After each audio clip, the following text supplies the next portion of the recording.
So Nisha, what food would you serve on your wedding day? Anything topped with cheese. Respect it. Elvis Presley is a figure best remembered for two things: his storied musical career and his propensity for eating large amounts of food. A lesser known fact about the king, though, is that although he fucking loved food, his tastes were a little strange. For example, consider the fact that on his own wedding day, Elvis Presley only ate ham. So yeah, it's pretty common knowledge that Elvis had a big appetite.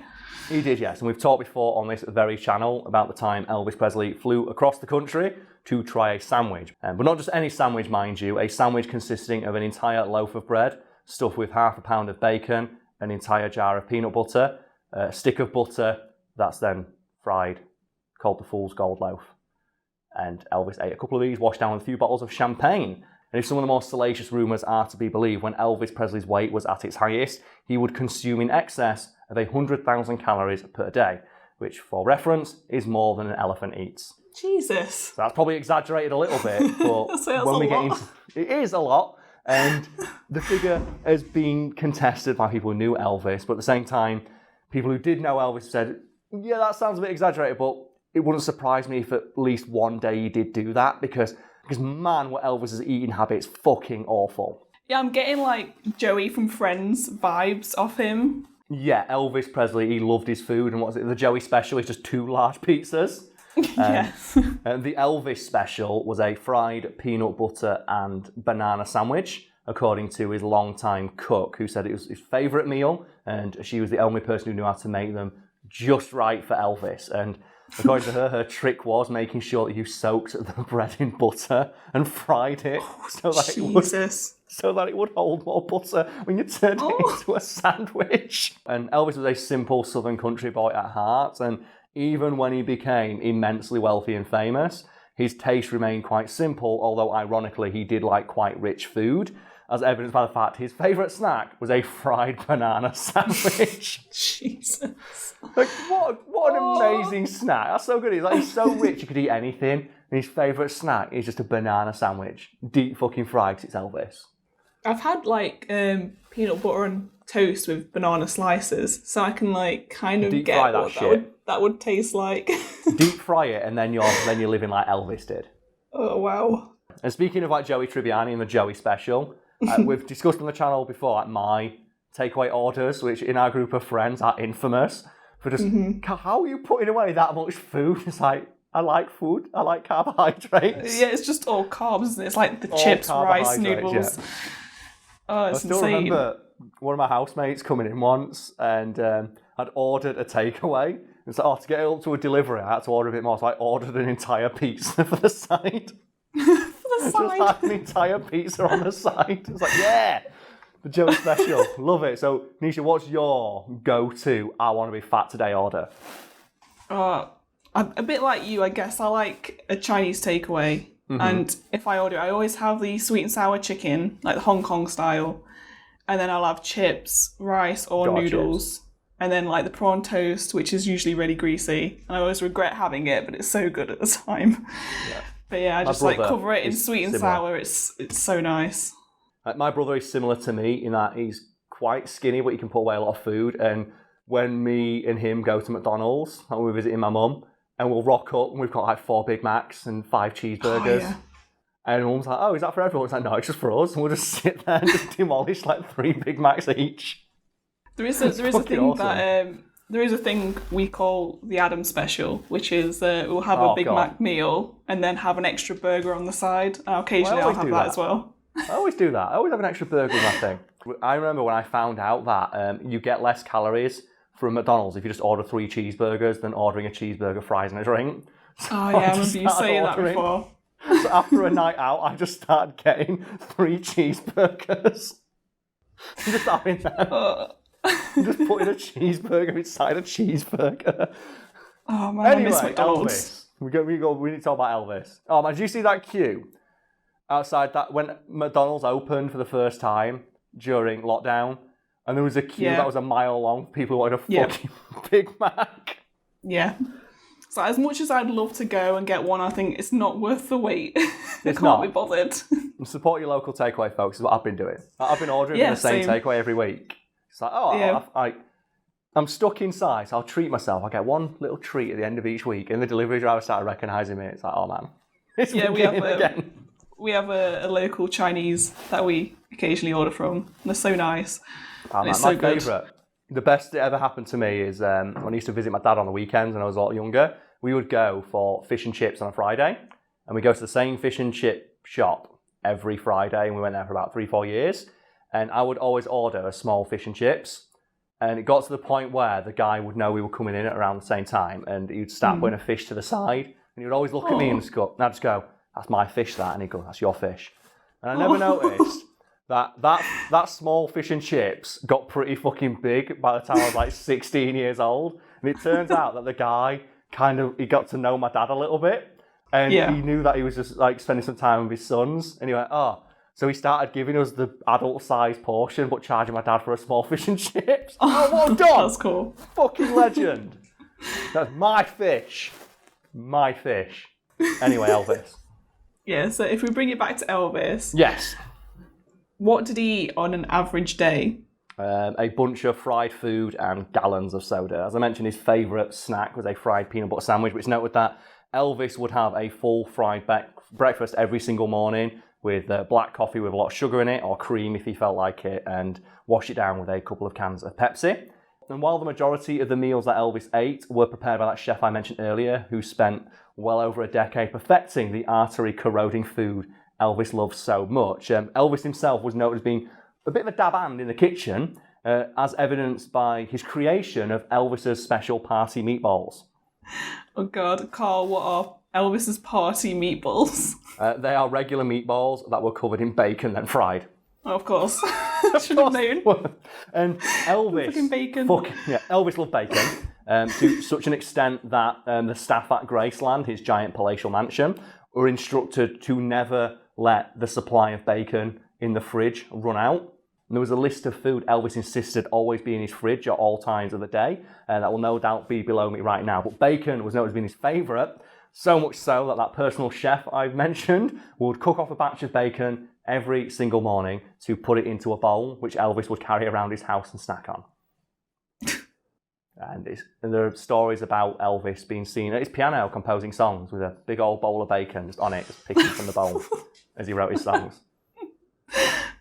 Oh no, I'm not a big fan of bacon really. I mean, I'll eat it, but no, it's just too much fat on it. Yeah, I like bacon, but I know that it's horrendous for me, so I don't eat it much.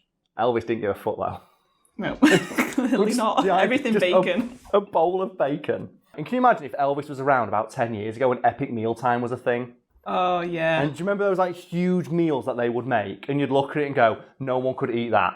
I don't know why I'm saying do you remember, because it's still going on. And But I think it's as popular though. No, that's really sad. Anyway, like if I remember correctly, did they used to put a calorie counter at the bottom of their creations? Yes, they did. Yep. And then they used to give it to a big group of people and they try and eat it in one go. I'm now thinking about Elvis could probably demolish one of those in one. I'm imagining Elvis could demolish one of those on his own if the rumours about his eating habits were true. Like 100,000 calories in a day and eating just an entire fried breakfast. I can imagine him starting his own like YouTube channel about like Elvis Cooking in the with the kitchen King. or something. Yeah, Cooking with the King. Yes. Yes. That's a fucking money idea right there. It's too bad he's dead. Damn it. So here's one for you, Nisha. What dead celebrity do you think would have absolutely fucking just dominated on social media? Oh, God, there's a lot of them to choose from. Yeah, I'm reckoning someone like one of those famous divas would give like people like Beyonce and Mariah Carey a run for their money. Yeah. Like one of those old divas from the early days of cinema, like Katharine Hepburn or something like that, who just, like we talked about in the video before, did not give a fuck. And just, I imagine all she would spend her time doing is annihilating people on Twitter.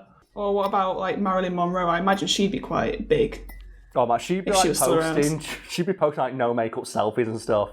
Yeah, she'd be like queen on Instagram. She'd be fucking absolutely just wrecking a house on Instagram. Just like she'd be posting all those inspirational quotes. She'd be making them up. That's what she'd be. You know, people always post like a picture of Marilyn Monroe with a fake made-up quote that she never said on it. She'd be doing that. She'd be just ripping quotes off people and pretending she said them. Yeah, I can imagine it. Oh, it'd be fucking great. And then you just have Elvis, who'd be just a guest star on Epic Mealtime, cooking with the fucking king, man. Yeah, If anyone wants to I can steal that imagine gimmick, go for it. he'd definitely have his own channel. Oh man, it'd be great. I fucking love Elvis. I just love the idea. He just loved food so much. He was just so fat, and he just didn't give a fuck. He loved it.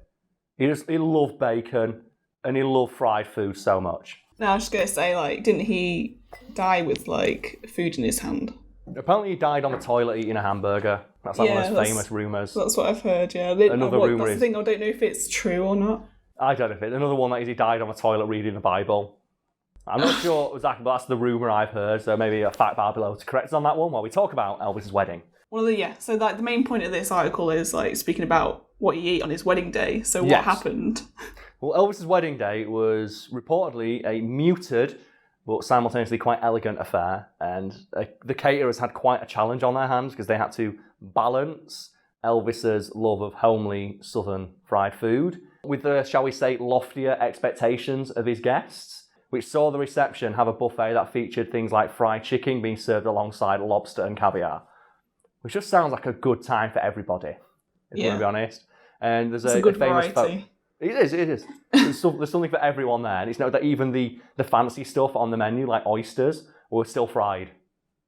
Because, everything was fried, because Elvis loved it. And it reminds me a lot of that scene from The Simpsons where Moe buys the industrial deep fryer and he's advertising and he deep fries the entire meal and they're eating the wine glass or something like that. He just deep fries everything. But and I think the most famous picture from Elvis's wedding day is him and his wife, Priscilla, cutting their cake, which was about 5 foot tall. And cost the equivalent of a brand new car. And Elvis, as much as the food was prepared for him, reportedly didn't eat that much on his wedding day because he didn't really care for the fancy food on display and just ate a massive plate of ham. Which fucking mood right there. So I've just got married. What do I do? I'm going to gorge on ham. Just a big old plate of ham. Do you want any lobster? Nah. Some ham. Just nothing with the ham, nothing like... Just ham. On the side, just ham. Yeah, that's what ham with a side of ham. Yeah, ham. I want you to feed the pig some ham for that double ham goodness. You can't stop it. Oh, no. I know that it's bad to glorify people gorging themselves on an unhealthy amount of really, really bad food, but there's just something really compelling about TV shows and stuff that show it. Like the show, was it Super Size versus Super Skinny? Yeah, I used to watch that a lot. You should have watched that. And people who may not be familiar with it, what they do is they get someone who's very underweight and someone who's very overweight, compare their diets, and then make them eat each other's diet for a week. And the idea is to give them both a healthy attitude towards food. And you always see just like the super skinny person just sat and he's in front of like an entire fucking buffet table. And like... Just like so many plates of food. The fuck am I supposed to do with all this? And then there'd be like 3 glasses of like full sugar Coke or something like that. And then the overweight side just gets a cup of coffee. And that's it. And you just see. And I think, didn't they in early seasons make them eat it across from each other? And you have the really skinny person just tucking into a full buffet. And they sit across the table, And they're like a glass of water and an olive and like, oh... Can I have some? No. Yeah. And the other show as a guilty pleasure for me is Secret Eaters. You've watched Secret Eaters? Yes, I think so. Did they set up cameras in people's houses and watch them snack? Would you like to explain Secret Eaters for the audience at home? Because Secret Eaters is one of those shows you think, I can't believe they got permission to make this because it's so cruel. I think, from what I remember, it was like, it's usually like a couple live together and they don't understand why they can't lose weight. Like they say they eat healthy, they have healthy meals, they don't drink much and all this stuff. So they go to, I forgot the presenter's name, but I think she presents Naked Attraction. Okay. I forgot her name. But yeah, they go to her saying, oh yeah, we don't understand why we can't lose weight. Can you help us? And then I think they set up cameras around the house to see what they're really eating. And it will show them like coming in from a night out with a kebab or endlessly going into the fridge to get out snacks. And they're like, oh my God, we didn't realise we were eating so much. Yeah, they film people in their homes and just like put zoom ins. It's like, oh, they go to the fridge and eat a biscuit. And they ask them, like, they ask them to write a food diary. Go, so what do you eat in a week? And then they watch them and say, what do you really eat? Everyone always lies on these things. And you see them like sneaking into the fridge and eating stuff. It's like, you know there's a camera in your house. You signed off on it being there and you think you're going to get away with it.